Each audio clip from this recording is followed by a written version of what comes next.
Hello everyone, the Army of Otters here. Today we have a little bit of a unique opening to the Unexplored Mojave, but nonetheless, welcome to the Unexplored Mojave. Now, if you've ever played any installment of Fallout, then you very well know that caps are the main currency within the Fallout universe. Now, there might be some other currencies here and there, but for the most part, caps. And in Fallout New Vegas, we have something special, Sunset Sarsaparilla Star Bottle Caps. I've talked about these caps so much over the course of this series because they are scattered across the Mojave Wasteland, and you can find them in random locations. Now, there are 102 of them scattered across the Mojave Wasteland, but you can also just get them from simply drinking Sunset Sarsaparilla, and you have a random chance to get a star bottle cap. And sometime after getting your first star bottle cap, you'll be greeted by this man, Malcolm Holm, who is a retired collector of these star bottle caps, and he simply warns the player that these bottle caps are highly sought after, and that many people will kill for them. He also gives us the name of a man, Alan Marks, who is known to kill for these bottle caps, and he advises us to not collect them. However, it is in the player's best interest to collect these bottle caps. Malcolm will also tell us that there's supposedly some kind of treasure associated with these caps, and it is guarded by a man named Festus, who has been alive since the Great War. So, obviously, most players after this encounter will become naturally very curious about the caps, and they will start collecting them. After this, the player will continue along their normal journey, and they'll just be on the lookout for these star bottle caps. Once the player collects 50 of them, however, they can make their way to the Sunset Sarsaparilla Headquarters, which is what you see now, and claim their prize. Now, there are a variety of quests associated with this building. The obvious one is the Legend of the Star, which is actually given to you upon entering the headquarters, but essentially you have to collect 50 star bottle caps for this quest and then give them to Festus. The other quest is Classic Inspiration, given to us by Michelangelo, who wants us to photograph various locations across the Mojave Wasteland, one of those locations being the Sunset Sarsaparilla's headquarters. And the final quest is Pressing Matters, given to us by Alice McLafferty, who is the manager of the Crimson Caravan Company in the Mojave Wasteland. Basically, there is an illegal bottle cap operation going on at this plant, and we have to stop it. So there's a lot of things to do inside of this location, so let's waste no more time and dive into it. Now, Sunset Sarsaparilla Headquarters, located in the center of the map, just north of Fiend Territory, near Monte Carlo Suites, and east of the Beer Brewers Bootleggers, kind of just west of the Strip. Now, on the outside, we have a lot of Sunset Sarsaparilla trucks. Also, the train tracks pass pretty near to this location, so you do wonder perhaps if the Sunset Sarsaparilla Company used trains and trucks to distribute their product. Now, to the west of the facility, you can find some fiends camped out.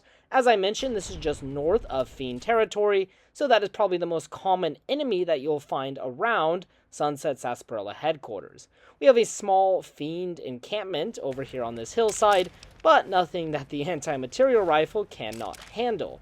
If we come to the west side of the building, we come to the back side of it. There's also this small destroyed house, and there's just a lot of benches and empty Sunset Sarsaparilla bottles, and we can just assume that employees would enjoy their break time in this area. There's also a couple of dumpsters. Then on the north side, we can find the loading docks, where we can find 3 Sunset Sarsaparilla trucks, along with a lot of Sunset Sarsaparilla crates that will contain random loot, but it'll always be either empty bottles of Sunset Sarsaparilla or full bottles of Sunset Sarsaparilla. You can get a ton of Sunset Sarsaparilla and empty bottles at this location, which honestly is not too surprising. And after that, we can make our way to the entrance of the Sunset Sarsaparilla Headquarters. Inside, we have a large desk that is obviously the entrance, and to the west of that, we can find Festus. We can find Festus is just an animatronic who has some kind of smart intelligence, or AI, that allows us to communicate with him. However, he can only understand certain phrases. And yes, this is the Festus that Malcolm mentioned earlier that is guarding our treasure. Now, Festus can give us a lot of information about the Sunset Sarsaparilla Company, obviously, but for now I'm going to skip most of that information because I don't want to bore you. But if you are interested in seeing that information, I will put it at the end of the video. But basically, we can turn in our 50 Sunset Sarsaparilla Star bottle caps to Festus in order to receive our prize. Woohoo! It's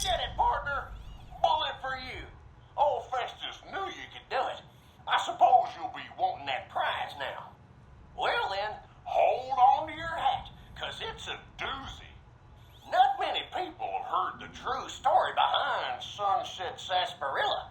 Well, it's a right honor. And now, without further ado, your prize, the Legend of the Star. Long ago, people didn't have a heap of choices when it came to soft drinks. It was either water or cola. Now, the threat of legal action forces me to say that Nuka-Cola is a swell beverage, but sometimes people just wanted something different, you know? So one day, a man, a saloon... So yes, we collected all of those bottle caps to hear the history of Sunset Sarsaparilla, but there is a catch. Upon telling Festus, is this some kind of joke? He will tell us that there is a better prize waiting for us, and we have to make our way to the back of the headquarters. So as we follow the path Festus sets us on, we will quickly realize that it is no longer accessible. It is blocked by all of this rubble, so we'll have to find another way. Inside of the bathroom, you might think there's a way around the rubble, but as we can see, the rubble has collapsed into this bathroom as well. So if we want to claim our epic prize from the Sunset Sarsaparilla Vault, we will have to continue our journey through this building and find a way around the rubble.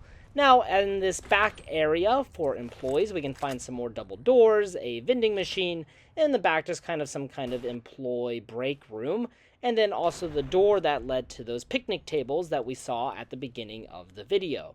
Also some pre-war books inside of here. As you can see earlier, Boone went on a rampage because he was just as pissed off as I was about discovering the true nature of this prize. Now we made our way over to the northern wing of the building, and we can find like a janitor's closet and another like storeroom or closet where we can find a robot called Mr. Janitor.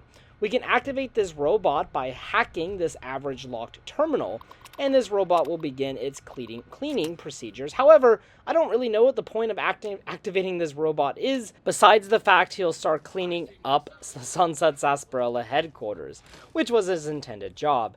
As we make our way down the hallway, we can find another employee room before finding another set of double doors, and this will lead us to the bottling and distribution area. We will find tons of Sunset Sarsaparilla crates in here, along with the machine that produces bottle caps. We have to disable this machine for the quest Pressing Matters for the Crimson Caravan Company. Also on this terminal, we can find out that the robots became too efficient at their job and threatened to put a lot of workers out of their job automation. Then we can activate the bottle cap press and strip it of all the important looking parts, and we can then go to Alice to claim our reward for helping her and the Crimson Caravan Company. And as I said earlier, this room has tons of Sunset Sarsaparilla crates.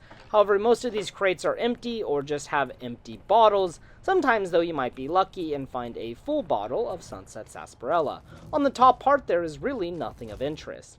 Then we can make our way into what appears to be some kind of old cubicle office area. In the back, we can find a bottling area with several conveyor belts. Here we can find some bottling robots, and one of the robots is still active. Upon trying to talk to him, he will realize that you are an intruder, and he will try to kill us. That was a big mistake, my friend. Should have just kept on bottling. But there are some more crates. Again, there's crates literally all over this building. There's empty bottles all over this building. In fact, there are over 900 empty Sunset Sarsaparilla bottles, which can be used to make home-brewed Sunset Sarsaparilla, or it can be used if the sink is installed with its upgrade in order to produce large quantities of purified water. Now, as we make our way to the second floor, we can find what appears to be an old meeting room. And in this meeting room, we can find a chart that displays the sales for Sunset Sarsaparilla across the United States. And while Sunset Sarsaparilla was very popular in the pre-war era, it was far from the biggest soda distributor in the pre-war era. And the biggest, of course, was Nuka-Cola, or the Fallout universe's version of Coca-Cola. And on a computer terminal on the first floor, there's an annual sales report, which tells us some interesting information. It reads, "As usual, performance in the Southwest is strong. Things are shaping up in the North and Midwest. Northeast continues to be a tough nut to crack." So we can see Nuka-Cola had a huge presence, of course, in the Northeast, and Sunset Sarsaparilla struggled to get into that market. As we continue to explore the second floor, we can find a bathroom, along with a variety of offices, and these offices don't really have much to note, but they also have those same sales charts, which we mentioned before. We can find a lot of bottle caps and destroyed robots around the facility, so make sure to loot those items when they appear. Now, in this office that is blocked off, I did want to point out that in the back there is a poster for Super Duper Mart. Now, in Fallout New Vegas, Super Duper Mart actually does not make an appearance, but it is in other Fallout media, so perhaps Sunset Sarsaparilla was trying to do some kind of promotion with Super Duper Mart. As we go to the back, we can find a staircase down that leads us to a very hard-locked office. However, there's really nothing of interest in this office besides a couple of items. Also worth pointing out, this is the office of Marcus Brody. Now, I couldn't find anywhere on the internet if this is true or not, but Marcus Brody is a very famous character from Indiana Jones. And in an email correspondence from Marcus Brody in Fallout New Vegas, he mentions that he's a big fan of cowboys, which Indiana Jones kind of resembles. So I don't know if this is an Easter egg to Marcus Brody in Indiana Jones or if it's just a coincidence, but I thought I'd point it out. And also in this office, we can find a miniature-sized Sunset Sarsaparilla bottle. This is the only miniature-sized bottle of Sunset Sarsaparilla in the entire game. Why it is here, I don't know. Also, this other Sunset Sarsaparilla bottle that I picked up to demonstrate that this bottle is smaller kept turning invisible. So we also have the only magical bottle of Sunset Sarsaparilla in the entire game located in this office. As you can see, it kept turning invisible, which I thought was quite humorous. But either way, if you're curious, the very hard locked door protects a miniature version of the Sunset Sarsaparilla bottle. So if you want this miniature version, make sure to come down here and pick it up for display in your cozy home. And across from Marcus Brody's office, there is an open door, which for whatever reason is a very hard lock, and we cannot close the door until we pick it. Obviously, there's no point in picking the lock besides for experience, but I decided to go ahead and pick it because why not? Obviously an oversight by the developers. Now, heading to the back of the second floor, we can find Miss Paige's office. Now, Miss Paige was the secretary for the president of the Sunset Sarsaparilla Company, Kenneth Aguilar. And on these terminals in the Sunset Sarsaparilla Headquarters, we can find some correspondence between Kenneth Aguilar, Marcus Brody, and Miss Paige about an unexpected rumor that the company is doing a contest. However, this contest does not really exist, but it has led to a huge increase in sales, so Kenneth and Marcus want to capitalize on this rumor. So they decide to go ahead and start and create an actual contest. And Brody wants to make this contest around cowboys and treasure. And thus, the legend of the star was born. And the blue Sunset Star bottle caps are here, well, in the post-apocalypse. So that is why the contest existed. Pretty cool. Now, also in the back of this room, we can find a hole or collapsed flooring. And if we go down this hole, we can actually find the entrance to the Sunset Sarsaparilla Vault. And we can find the doors here, which will now be open because we have turned in our 50-star bottle caps. Now, inside of here, you definitely want to loot all of the crates because all of these crates contain a plethora of bottle caps. In fact, you can actually get 1,435 bottle caps from all of these crates. Now, in the back of the room, we can find the dead body of Alan Marks. And next to Alan Marks is Pew Pew, which is a unique laser pistol, and you definitely want to pick it up because it's pretty darn good. Now, this weapon once belonged to Alan Marks, and of course, Marks is the guy that Malcolm was referring to earlier that was infamous for killing people that had star bottle caps. He was hunting these things down, and we can see that he found the vault. However, also next to his body is a holotape, which tells us how Mr. Marks met his end. I guess this is it. Not much air left now. Minutes, maybe. And this is what I have to show for it.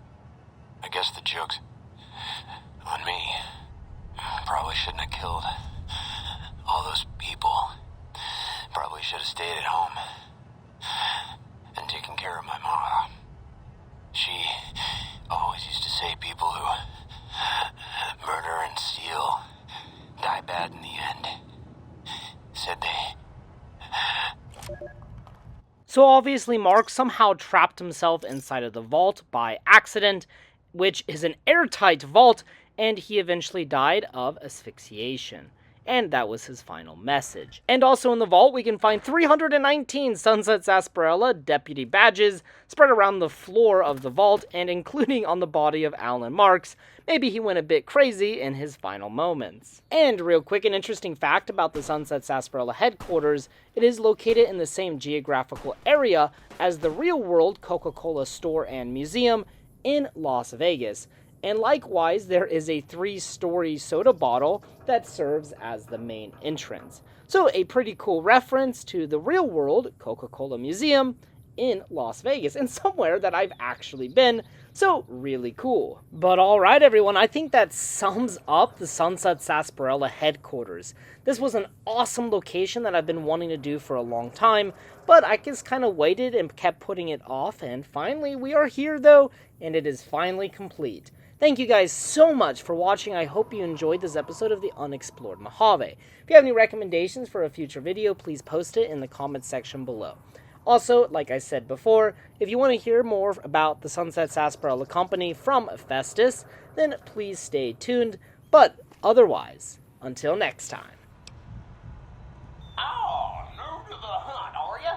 Well, listen carefully, as old Festus don't like to repeat himself. Select Sunset Sarsaparilla bottles will have special caps with blue stars on them. These caps are known as Sunset Sarsaparilla stars. Why are these stars there, and what do they mean? Nobody knows, except maybe old Festus. Rustle up enough of them and you can win a prize. So get out there and start drinking Sunset Sarsaparilla. Howdy, partner. Welcome to the headquarters of the Sunset Sarsaparilla Company. Wrangle up a stool. If you and old Festus are old pals, say a command now. Otherwise, say, play. Woohoo! You did it, partner. Bullet for you. Old Festus knew you could do it. I suppose you'll be wanting that prize now. Well then, hold on to your hat, 'cause it's a doozy. Not many people have heard the true story behind Sunset Sarsaparilla. Well, it's a right honor. And now, without further ado, your prize, the Legend of the Star. Long ago, people didn't have a heap of choices when it came to soft drinks. It was either water or Nuka-Cola. Now, the threat of legal action forces me to say that Nuka-Cola is a swell beverage, but sometimes people just wanted something different, you know? So one day, a man, a saloon owner in a small town, decided to make a new type of soft drink and asked his patrons what flavor they'd like it to be. After getting no help from them, a stranger at the end of the bar suggested the man make a sarsaparilla-flavored drink. The stranger said he would happily share his family's recipe for the drink on one condition. The condition being that the stranger would be allowed to sample the bottle whenever he liked to ensure the recipe was being followed to the letter. The man happily agreed, thinking the drink would make him rich, and the stranger promised to meet him by sundown the next day. The next morning, the sheriff stopped by and reported that the stranger's body was found on the side of the town road. He'd been killed by bandits. The man, cursing his luck, closed the saloon early that day, just as the sun began to set. But after he'd locked the doors, he turned around to find an unfamiliar bottle on the bar with a note beneath it. The note was sealed with blue wax in the shape of a star. Opening it, the man found it contained a recipe for a sarsaparilla-flavored drink. Sampling the bottle's contents and finding it singularly delicious, the man gave silent thanks to his mysterious benefactor, wherever he was. Being an honorable man, thinking it was the least he could do to repay him. The saloon owner went on to become rich selling the new drink, and to this day, some bottles of Sunset Sarsaparilla have a blue star under their caps. Some say the saloon owner ordered it done in honor of the stranger. Others say it's the stranger sampling the bottles like he promised. And that's the legend of the star. Hope you enjoyed it, and hope you continue enjoying Sunset Sarsaparilla.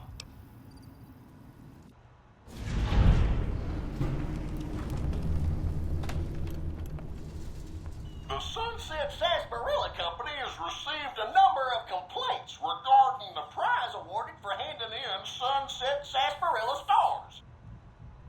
Therefore, we have seen fit to provide another prize that we feel will placate the most discriminating customer. Just head through the double doors and follow the hallway to your left to the very end.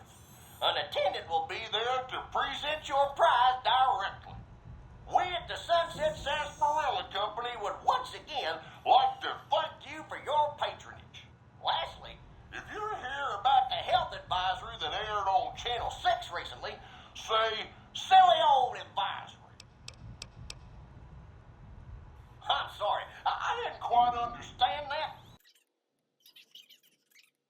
While Sunset Sarsaparilla is perfectly safe, a recent independent study, whose validity is currently being challenged, revealed the following. Excessive ingestion of sarsaparilla can lead to deleterious effects, including, but not limited to, kidney damage, nausea, digital numbness, anxiety, loss of visual acuity, dizziness, occasional nosebleeds, joint inflammation, tooth decay, sore throat, bronchitis, organ rupture, and halitosis. Note that you'd have to drink a heap of Sunset Sarsaparilla to match the quantities used in the study. How much, you ask? A lot. A whole hell of a lot. In fact, you'd have to get full as a tick on Sunset Sarsaparilla to even come close. Anyway, thanks for stopping by, partner, and keep drinking Sunset